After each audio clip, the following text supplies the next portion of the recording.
It was the first time in my life when I decided to film a real talking video with me actually in the frame. I felt really motivated and thought I just had to give it a try. But it didn't exactly turn out great, which isn't surprising. First, English isn't my first language and I'm still learning how to speak it fluently. Second, I had no experience being in front of the camera before. And third, of course, I was nervous.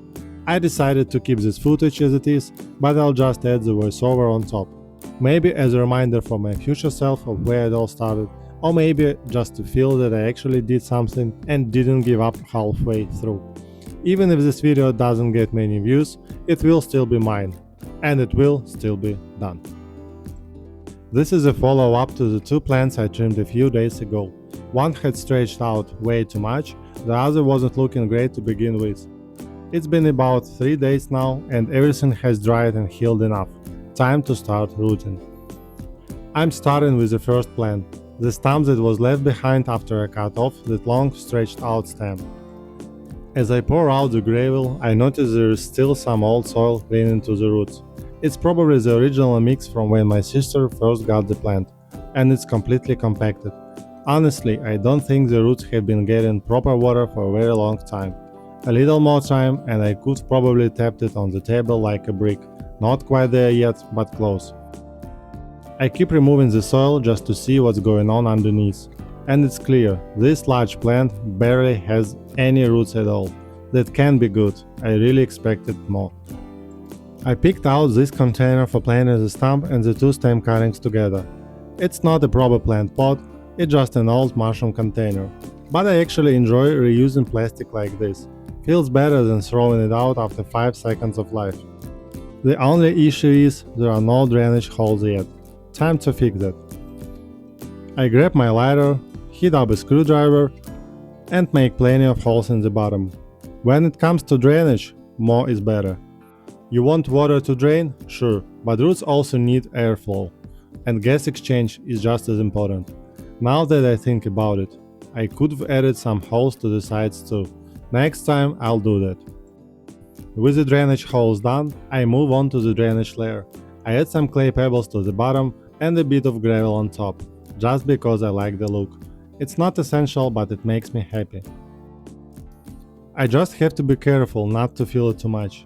It's easy to get carried away and then realize you've got no space left for the plant itself. Next up, the substrate. I start with gravel again as a base, then I add some pumice. This batch is a little chunky, but it'll do.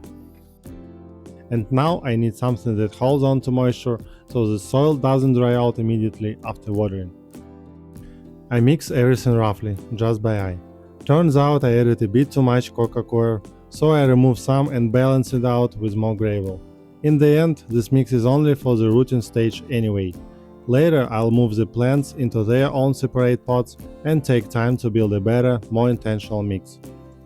I try placing all 3 plants together, just to check the fit. Looks like it will work.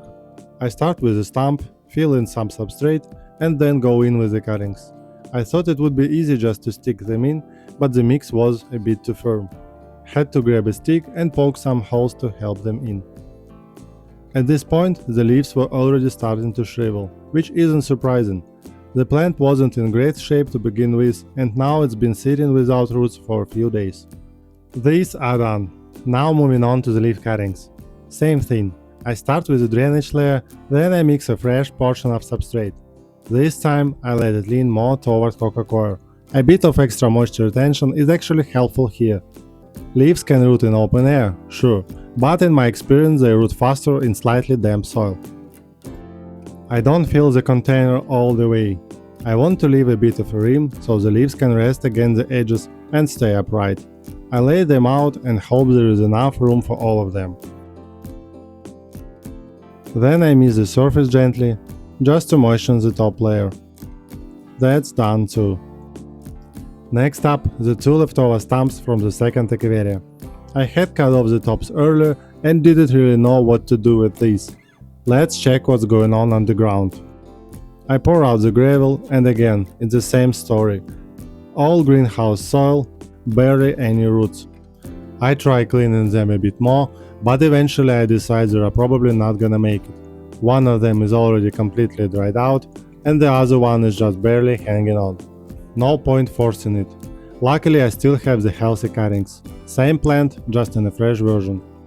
So now, back to those cuttings. For them I'm using my usual mix: pumice, sand and cocoa. Same steps: drainage at the bottom, hold the plant in place and feel around it. Nothing fancy, but it works. Next, the leafless stems. I'm gonna try rooting them too. I place them flat on top of the substrate, mist lightly, and cover them with a clean film. Spoiler, didn't work. Here is how they looked after 2 weeks, covered in mold. The mold took over almost immediately. Maybe I overwatered, maybe I shouldn't have covered them right away, or maybe they needed to just rest on the surface uncovered, I don't know. But look at the other cuttings. After just 2 weeks, they've already started growing roots. One of them even has a tiny pop growing from the base.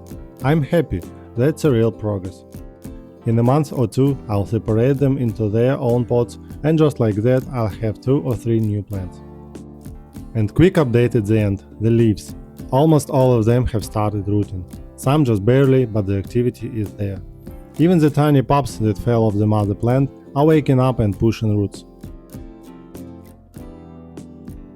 That's it for now. Thanks for being here at the very beginning of all this. I've still got a few voiceover video coming, but soon I'll take the time to prepare, gather my courage, and speak on camera for real. If you'd like to support me on that journey, feel free to leave a comment. See you in the next one.